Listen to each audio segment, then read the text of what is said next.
नमस्कार दोस्तों, स्वागत है आपका मेरे यूट्यूब चैनल पर।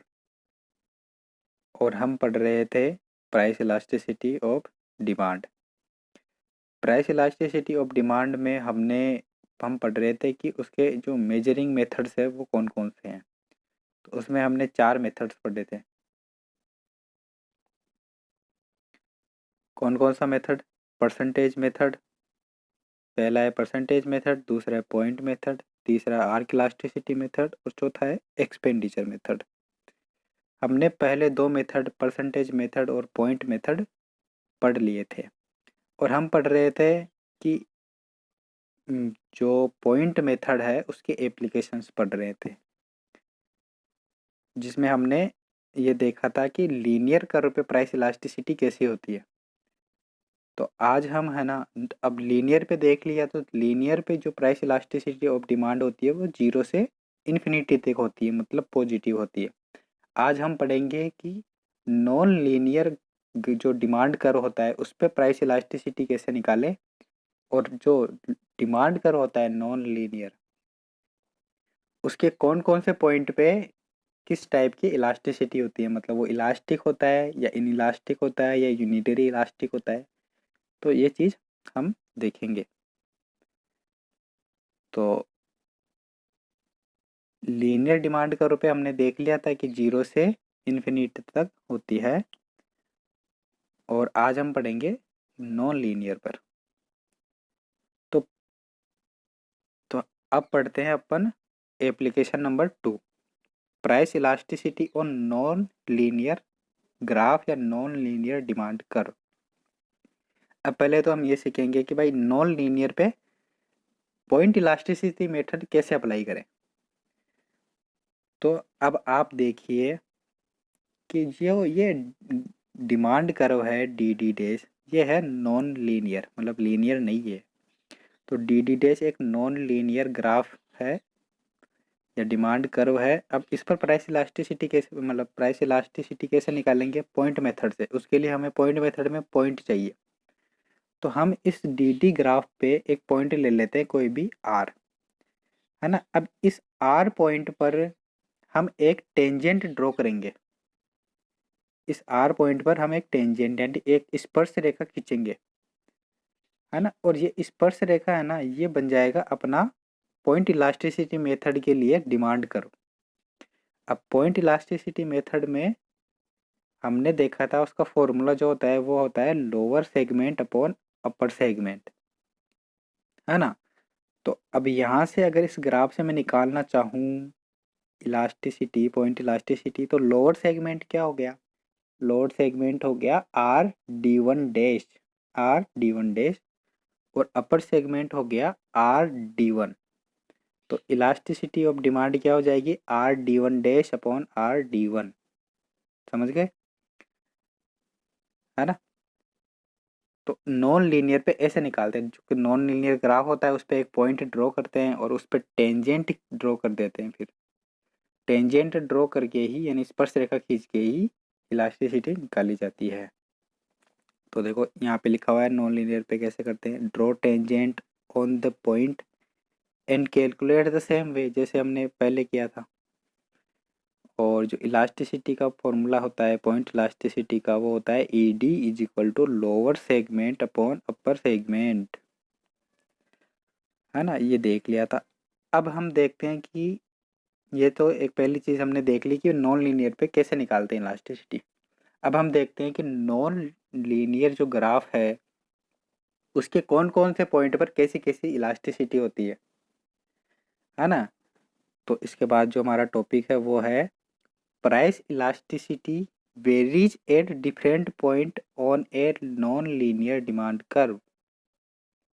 मतलब प्राइस इलास्टिसिटी है ना, वो नॉन लीनियर ग्राफ के जो डिमांड कर्व है उसके प्रत्येक पॉइंट पर वेरीज, मतलब अलग अलग होती है, मतलब अलग अलग बदलती रहती है।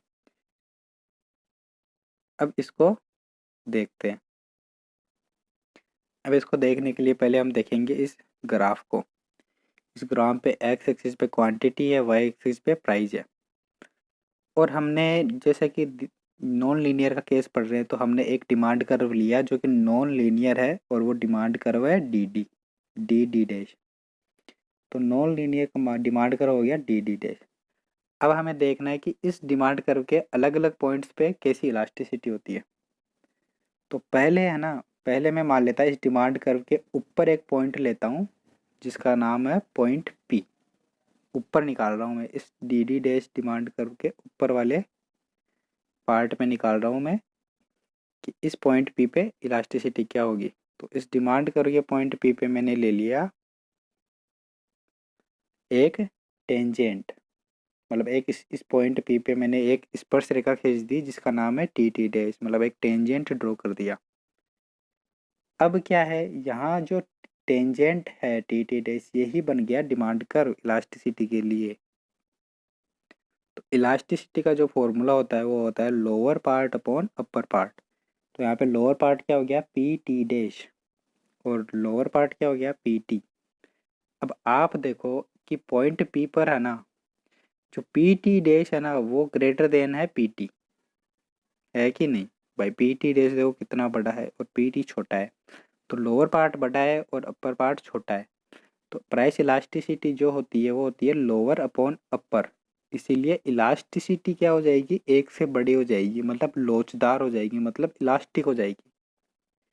तो यहाँ से क्या सीखे कि जो नॉन लीनियर ग्राफ होता है उसके ऊपर की तरफ को जो पॉइंट होता है ना, वहां पर जो इलास्टिसिटी होती है वो होती है लोचदार, मतलब इलास्टिक होती है।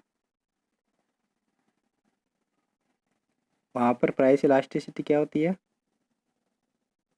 इलास्टिक होती है, मतलब पॉइंट पी जो कि डिमांड कर्व के ऊपर की तरफ है उस वहां पे प्राइस इलास्टिसिटी क्या होगी लोचदार, मतलब इलास्टिक होगी।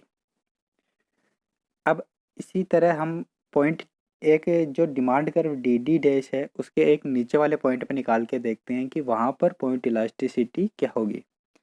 तो demand curve D D dash के एक लोअर पार्ट में एक पॉइंट हमने ले लिया क्यू, और इलास्टिसिटी निकालने के लिए हमने क्या कर दिया इस पॉइंट क्यू पर एक टेंजेंट ड्रॉ किया जे जे डैश, एक स्पर्श रेखा खींची जे जे डैश। अब हम जो इलास्टिसिटी का फॉर्मूला है वो यहाँ पे अप्लाई करेंगे। तो फॉर्मूला क्या होता है lower segment upon upper segment. तो लोअर सेगमेंट हो गया क्यू जे डैश और अपर सेगमेंट हो गया क्यू जे। अब आप देखोगे कि जो लोअर पार्ट है क्यू जे डैश वो है छोटा है क्यू जे से, है ना। पॉइंट क्यू पर क्यू जे डैश जो लोअर पार्ट है वो छोटा है क्यू जे यानी जो अपर पार्ट है ना। तो प्राइस इलास्टिसिटी क्या होगी यहाँ पे छोट जो मतलब लोअर अपर अपर करेंगे तो यहाँ पे छोटा बड़ा बटा हो जाएगा, बड़ा हो जाएगा। तो यहाँ पे इलास्टिसिटी आएगी एक से कम, है ना, मतलब इन इलास्टिक। तो पॉइंट क्यू पे है ना जो इलास्टिसिटी होती है वो इन इलास्टिक होती है, मतलब ई डी इज लेस देन 1 होता है, समझ गए। तो अब हमने देखा कि एक जो नॉन लीनियर डिमांड कर्व होता है उसके ऊपर वाले पॉइंट पे है ना वहाँ पे प्राइस इलास्टिसिटी क्या होती है इलास्टिक होती है, मतलब ई डी इज ग्रेटर देन 1। और जो डिमांड कर्व के लोअर पार्ट में जो पॉइंट होता है नीचे की तरफ वहाँ पे प्राइस इलास्टिसिटी होती है इन इलास्टिक, मतलब एक से कम E D is less than 1। ठीक है, यहाँ पे अब बताया भी है कि दो टेंजेंट ड्रॉ कर लिए पी और क्यू पे। पॉइंट पी पे है ना इलास्टिसिटी एक से बड़ी होगी और पॉइंट क्यू पे जो इलास्टिसिटी है वो एक से कम होगी। अब हम देखते हैं कि भाई डिफरेंशियल कैलकुलस की सहायता से पॉइंट इलास्टिसिटी को कैसे निकाल सकते हैं। तो ये न्यूमेरिकल्स में काम आता है basically. E D is equal to D X upon D P dot P upon X. Price दी होगी, क्वांटिटी दी होगी और एक रिलेशन दिया हुआ होगा पी और क्यू की फॉर्म में। जैसे मान लो यहाँ पे लिखा हो P is equal to 2x plus 5, क्या लिखा हो P is equal to 2x plus 5। अब इसका डिफरेंशियल कर दो D P is equal to 2 dx plus 5।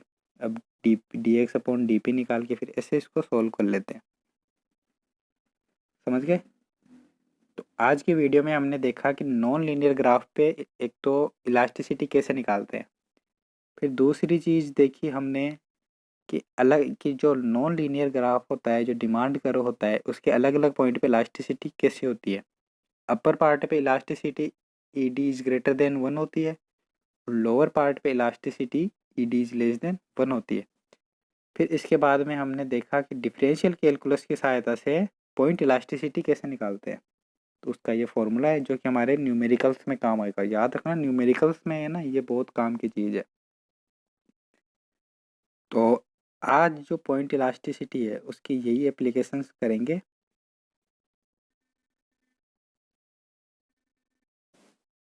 तो आज यहीं तक करेंगे। अगली बार जो पॉइंट इलास्टिसिटी के दो कंसेप्ट बचे हैं जो वो पढ़ेंगे। कौन कौन से कि एक तो है ना, जैसे मान लो दो डिमांड कर्व हो जिनका स्लोप्स अलग अलग हो, जैसे इस ग्राफ में दिखाया गया है। तो यहाँ पे कौन से ग्राफ पे इलास्टिसिटी कम होगी और कौन से डिमांड कर्व पे इलास्टिसिटी ज़्यादा होगी, ये देखेंगे। मतलब जब स्लोप्स डिफरेंट हो तो इलास्टिसिटी क्या होती है दोनों डिमांड कर्व पे। और एक देखेंगे कि जब स्लोप सेम हो, क्या हो कि जब दोनों डिमांड कर्व के स्लोप सेम हो, जैसा कि इस ग्राफ में दिखाया गया है। जब दोनों डिमांड कर्व के स्लोप सेम हो तो इलास्टिसिटी कौन से डिमांड कर्व पे ज़्यादा होती है और कौन से डिमांड कर्व पे कम होती है। ये दो कंसेप्ट देखेंगे। ये एग्जाम में पूछ लेते हैं कि जब सेम इलास्टिक जब मतलब जब सेम स्लोप होता है तो प्राइस इलास्टिसिटी क्या होती है, किस पे ज़्यादा होती है किस पे कम होती है। और यही चीज़ इधर भी पूछ सकते हैं कि जब डिमांड मतलब कि जब स्लोप्स डिफरेंस हो डिमांड कर्व के तो कौन से पे इलास्टिसिटी ज़्यादा होती है और कौन से पे कम होती है, या दोनों बराबर होती है कि नहीं होती। तो ये चीज़ है, ये एग्जाम में एक एक नंबर के क्वेश्चन आते हैं जो पूछ लेते हैं ऐसा कैसा है। ठीक है, तो आज के वीडियो में हम यही तक करते हैं। जय हिंद, जय भारत, वंदे मातरम।